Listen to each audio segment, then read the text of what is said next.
I really do like Nick. Yeah. How about you? Are you feeling anybody else, or what you thinking? Yeah, I think we're in the same boat. Just like there are definitely cool, interesting people here, but it just like doesn't really compare. Am I the only one who's side-eyeing Bella? Because at the end of the day, suddenly she's now interested in this man, but she was never interested in him when he initially showed her interest. She was very standoffish. Now she's realized somebody else likes him. Now it's her guy. She's starting to cry and all that. I don't get the big deal. I think she doesn't want to be the first person dumped. That's the impression that I get. And then that game. What do I think? I think Charlie, yes, he was honest about his answers, but he didn't expect the girls to react the way they reacted. And the girls were pleasantly surprised because I think they saw him as a gentleman.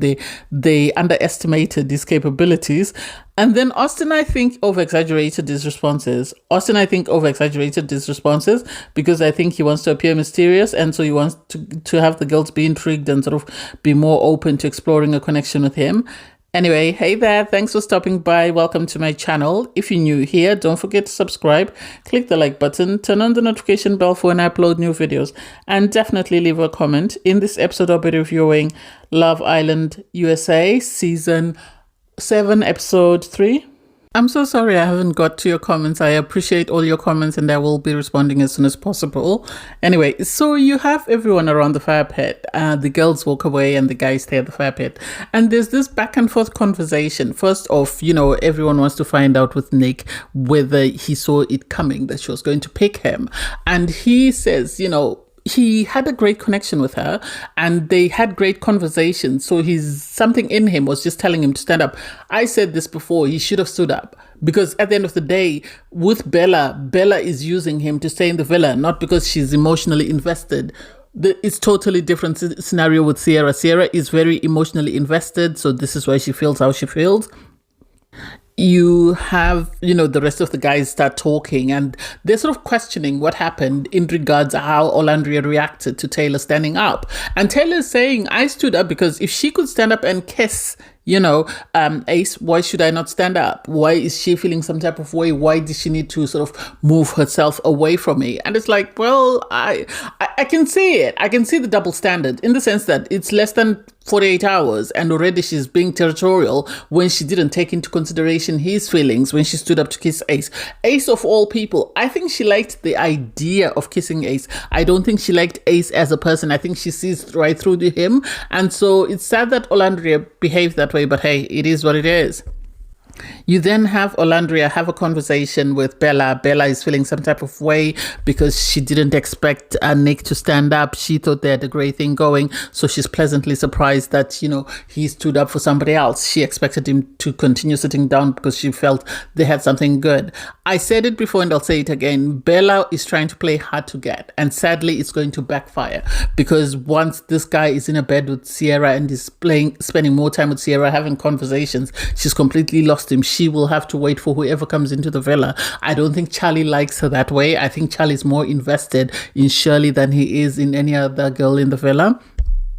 Charlie has a conversation with Austin because he's surprised that, Shirley didn't stand up because he felt they had a great thing going. So he expected her to stand up. And so he was pleasantly surprised that she didn't stand up. Austin also reveals that he was surprised.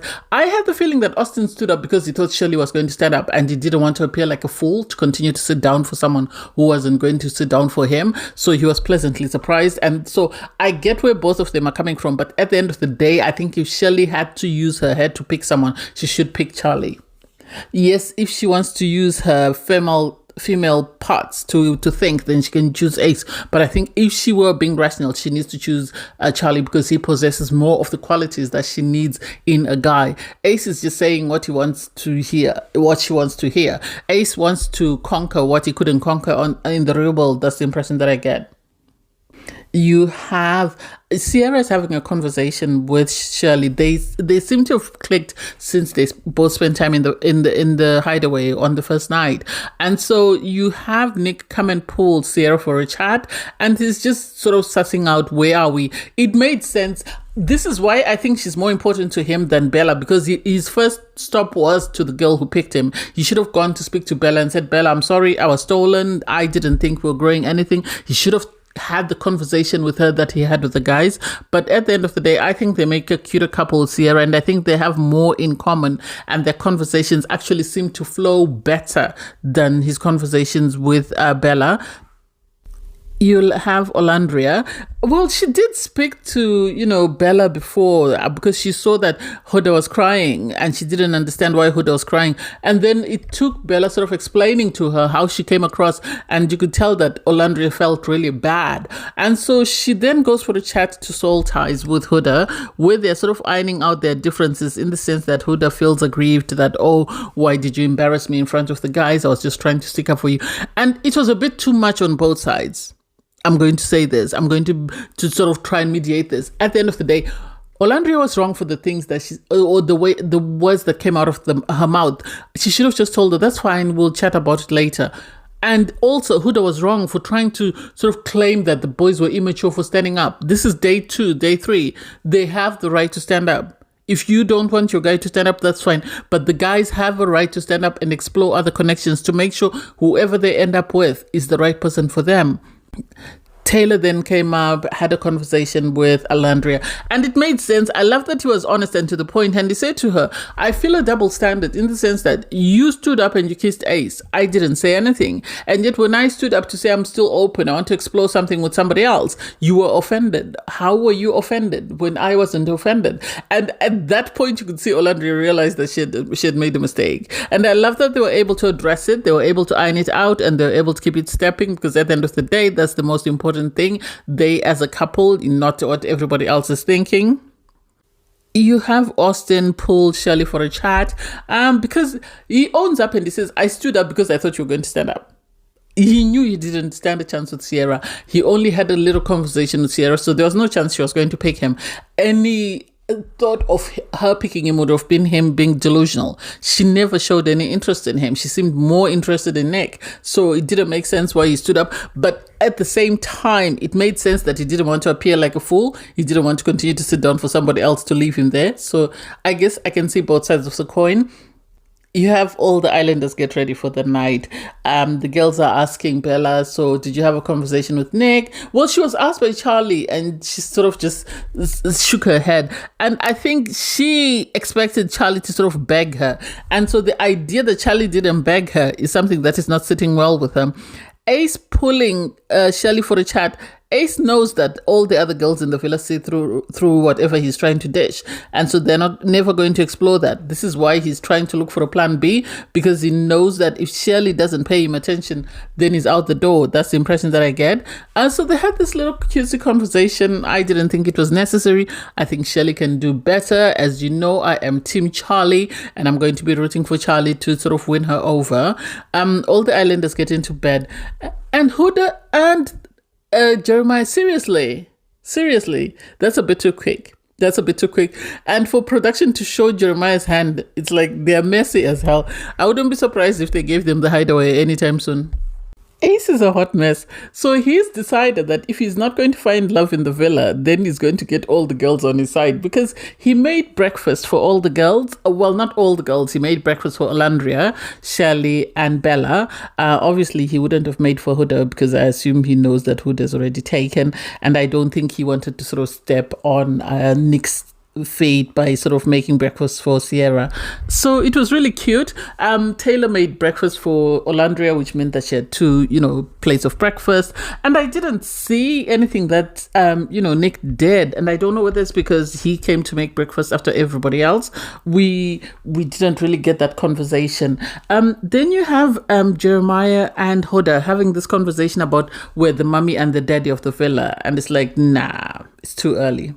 It really is too early for you to be calling each other mommy and daddy. Just because you two have been physically intimate doesn't mean that you're the strongest couple in the villa. So I don't get where the mommy and the daddy title is coming from. I think everybody does this because they want to be in the strongest couple right from the jump, hoping the fans will jump on board and then they can stay together until the very end. But I don't see this lasting. I think this is going to explode. I think it's just a matter of time before things go south. You have Taylor and Sierra go for a chat. They sort of sharing his pancakes with her. She says she's not a pancake type of girl. She's a waffle girl. And then it comes out that he is Belgian. So they talk about waffles and the fact that Belgians invented waffles. And so it was really cute, that they were just enjoying themselves. I'm a bit side-eyeing Nick because he still is yet to have a conversation with Bella. I don't know whether it's because Bella doesn't want to chat with him or whether he's just waiting for the right moment. So they then went to the photo booth to take some pictures, and while they're taking pictures, you have Huda and Bella having a conversation.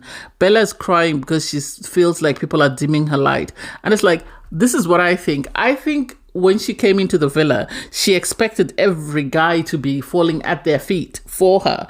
And when they didn't do that, this was a shock to Bella. And this is why she's now in this space whereby she doesn't know how to react. She doesn't know what to do because she must have been used to guys falling all over her. And I think this is why she came and said, oh, I don't kiss guys on the first date. I don't do this. I don't. And the guys, that was off-putting for them. And I think that she's now realizing that she might have made a mistake. And instead of acknowledging her faults, she's sort of now making it seem like she's the victim because people always dim her light and she doesn't like that. She says it happens to her in the real world as well. And it's like, if it's happening to you in the real world, then that means that there is a problem. Is the problem you or is it the problem somebody else? Which is it? Make it make sense, because we are all confused as to how we got to this space.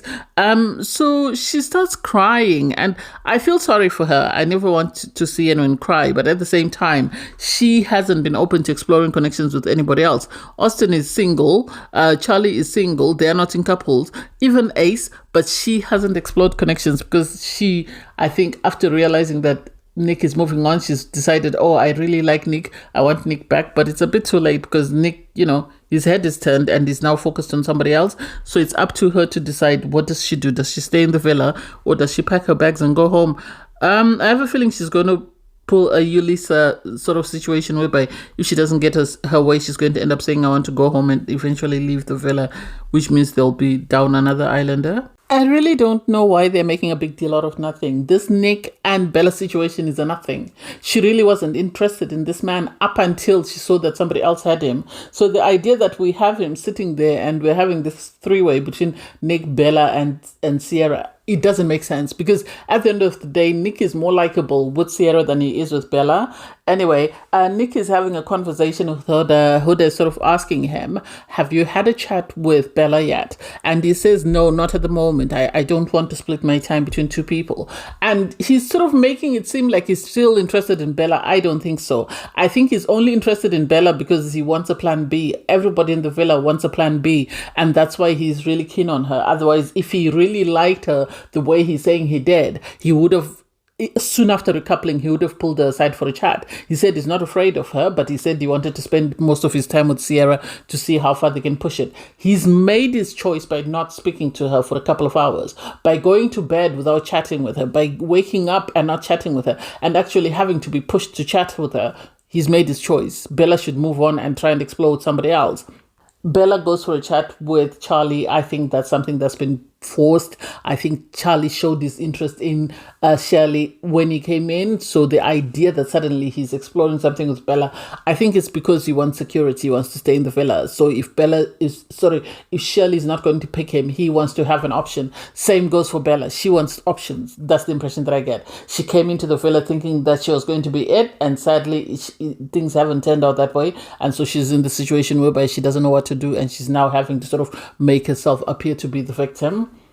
You have the girls chatting, and then Taylor comes across to pull Olandria for a chat just to catch up and see where they are, because the night before Olandria obviously had been upset. She's had time to reflect. She feels a bit better and she thinks she overreacted in her reaction for, this guy standing up, which that's the truth though. You don't need the soothsayer to tell you that she overreacted. That was a bit too much. At the end of the day, they're still in week 1. They're 2 days in. There was no need for her to be throwing a fit. And she did the same thing, so she has no sort of higher ground to stand on. She started it and he finished it, and so they had both have to accept it for what it is. They speak about love languages. It seemed forced. It seemed like production told them, now it's your time to go and have a conversation, and they didn't have anything prepared. So somehow Taylor had to pull it out of his backside to ask about love languages. And they say they have the same things in common. Do I buy it? No. because they say, gift giving is one of their love languages and they're both very good at giving gifts. Okay, if that's what you want us to believe, it is what it is. You then have Ace and Nick working out, and Ace sort of pushes, well, he shoves Nick more or less by encouraging him to go and have this conversation with Bella. And so you have Nick pull Bella for a chat. Was that necessary? Yeah, maybe. Because they sat down for a conversation. Because when Nick was speaking to Huda, he made it sort of seem like, Bella was more his priority over Sierra. But then when he has a conversation with Bella, he's telling her that he was 50-50 up until the time he stood up. So I don't get why. You should just tell her, I'm not really feeling it. And I don't know whether it's because production are sort of encouraging him to say you need to have an option, or whether people are pushed to always have an option. To me, it doesn't make sense. I don't understand it. I don't understand the idea that people are continuing to force connections that are not there. For Bella to try and stand her ground and try to make it seem like she's there aggrieved, people are always messing her about and she's tired of people using her, so she needs to stand up for herself. It's like, girl, it's not that deep. It really is not that deep. You came in, you set boundaries, people saw your boundaries. Sadly, they were not attracted to you as you expected them to be, and they made choices accordingly. And so you have to take it. This is the problem with coming in with a sort of a game plan, and your game plan backfires. And sadly for Bella, her game plan in this season has backfired. I think she thought she would be the leader of the season. I think she thought all the guys would be falling at her feet, and the guys are not doing that. So she has to make a choice. And at the moment, there is no guy that's going to be interested in her romantically, because it seems even though Charlie's chatting to her, I don't think he's as into her as much as he's making out. Same goes for Austin. I think the boys are aware that you need a plan B. You need a second partner just in case your first choice doesn't come through. And for Bella, if there was a recoupling where all the girls were to stand up at the front, I'm sad to say she might struggle, because I don't think the guys will feel her the same way that she feels them. And so this is going to be a problem for her in finding a connection. I don't know whether she will last until Casa. She might not last until then, which means if she doesn't last until Casa, then she has no choice but to sort of change and just go with the flow. So you have Ace have a conversation with Shirley.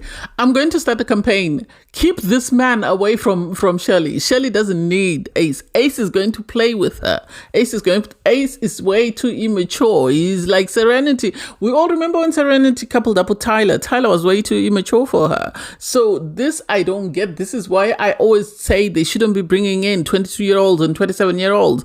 If they're going to bring in 27-year-old, bring a couple of guys that are 27 years old. Don't bring one 22-year-old to play with this girl. I don't like it.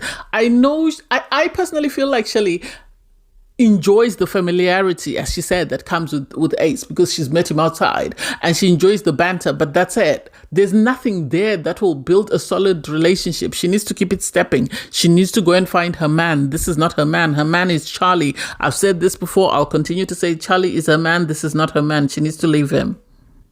You have Olandria having a conversation with Bella. They're sort of catching up on Bella's conversation with Nick and where she stands. So she's asked, how do things go with Nick? Where do you stand? And immediately Sierra came across, I think production sent her across. And so there was this conversation about how was your chat with Charlie? How did you enjoy your chat with Charlie? And she said, well, she enjoyed the chat, but she doesn't feel like there's anything there. And she sort of tried to mark it like, no, that's not it. Oh, I'm still with Nick. And it's like, Nick is not with you. If Nick really felt you the way you think he does, he would have told you yesterday what happened and why he stood up. But he waited a good almost couple of hours, almost 24 hours before he had a chat with you. That's enough. And the fact that she turned it on Sierra and said to Sierra, so Sierra, apart from Nick, do you feel anyone else? I love that Sierra stood her ground and said, no, I don't feel anyone else. Nick is it for me at the moment. This is the only person that I feel, which made it very awkward, because now you have these two girls sort of standing off and sort of doing a tug of war on someone, when we all know that he's only interested in one of the girls. You have the islanders get ready for the night, and they're sort of having conversations about, the the chats and who's with whom, and it's like, oh god, this is about to be messy. You have Shirley go for a conversation with Huda, and Huda still hasn't told this guy that she's been physically intimate with that she's got a child. And it's like, madam, you're on TV, what do you expect? You've got a child. This should have been your lead up right from the jump. That way you'd have known whether he likes you for you or he doesn't, and that would have been a clear sign for you to move on, and you'd have been more open to exploring connections with other people. But you refused that because you felt there was something concrete there. I love that, you had Shirley say to her, yes, you are Huda, but there's also a big part of you, which is your daughter. And so you have to tell him, whether you tell him today or whether you tell him in 6 months, the reaction is still going to be the same, except there'll be emotions attached to it. And then it will be difficult to untangle yourself. Whereas had she told him right from the jump, it would have been easy to untangle herself. Now that they've been physically intimate, it's going to be difficult for her to sort of come out and say to him, oh, actually, I do have a child. Maybe at some point she'll get a chance to say so. I don't know. Anyway, they receive a text message. Well, Ace receives a text message which says, Islanders, it's time to compare numbers and state your case in tonight's game. And it's about to be messy. It's about to be about body counts and stuff. I have to say, though this game was petty, I actually liked it. It's way better than the swapping saliva things that normally happen on Love Island. So anything that doesn't involve saliva, I'm good with. Anyway, so the first question, they were going to be asked questions, and the boys and the girls were put in separate groups, and they were going to answer, and given their answers, then they would be either right or wrong, and the winner would be announced at the end of the game. So the first question was, who do you think has cheated the most amount of times? The girls said they thought A said cheated the least, which was right, and they felt that Nick had cheated the most. I think Nick, it was because of the situation with Sierra and Bella. That's why they chose him. This proved to be wrong. The guys thought that Shelley had cheated the most, which was right. And so the next question was, who do you think has had sex with the most amount of people in one day? The girls said Charlie, and it turns out Charlie had cheated only once. And the guy who had cheated the most was Austin, who had cheated 4 times. For the guys, they thought it was Bella. She had cheated the least, and it turns out she had only cheated twice. Next question was, who do you think has told the most people they love them? The girls chose Ace, and they said he had told the least, and it was right. Nick, turned out he had said, I love you to 50 people, and, it is what it is. What do you do? So at times people don't understand the meaning of the word I love you or the weight that comes with it. They just utter it without putting any emphasis on it. So I get it. The guys thought Bella, which was right, and they thought, Silly had told the most people, and it turns out she had only told 2 people that she loves them. And then the next question was, who has sent the most nudes? This is when it became spicy. It really became spicy. And the girls thought Ace had sent the least, which was wrong, because he had sent more than the other guys. Nick apparently had sent 800, and Austin said he had sent more than 1,000, and the girls were taken aback. And he said it's because he's calculated it over his lifetime. It's not just one person.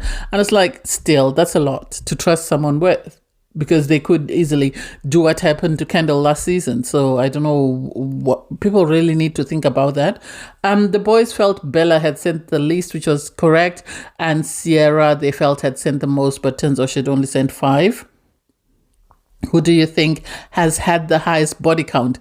This is where it became messy. And I think after the fallout from other seasons, people decided to sort of caution themselves and react accordingly. For the girls, they felt that Charlie had the lowest body count. Turns out he had 108. So he was wrong. They were wrong. And Austin had 104. And it's like, oh my God, what are you doing? Are you even going to work, or is that all you're focused on? I think Austin at times was exaggerating his responses. That's the impression that I get. I think he was exaggerating his responses to sort of try and appear sort of mysterious, since the girls didn't seem interested in him. But I could be wrong. The boys felt that, Bella had the lowest body count. Turns out she's only got 1. She's only 22 years old, so it makes sense. I think she's the one who was in a relationship with someone for about 6-7 years or something, so it makes sense. And then Shirley said she her body count, they said she had the most, but turns out she's only got 12, which proved the guys wrong. And the boys were the winner of this game. I thought it was a cute game. I thought it was petty and I loved it. It was interesting to see the girls' reactions once the results were announced. People tried not to judge one another. I think they didn't want the fallout from that, but still, it's going to be interesting to see how they react once they go back into their couples. So you have the girls sit on the terrace and you have the boys sitting by, downstairs, and they're sort of having conversations in regards what's happened or the responses that have been given. The girls are surprised by Charlie. They didn't expect Charlie to, give the answers that he gave. They're also surprised by Austin. And I have said it before, I'll say it again.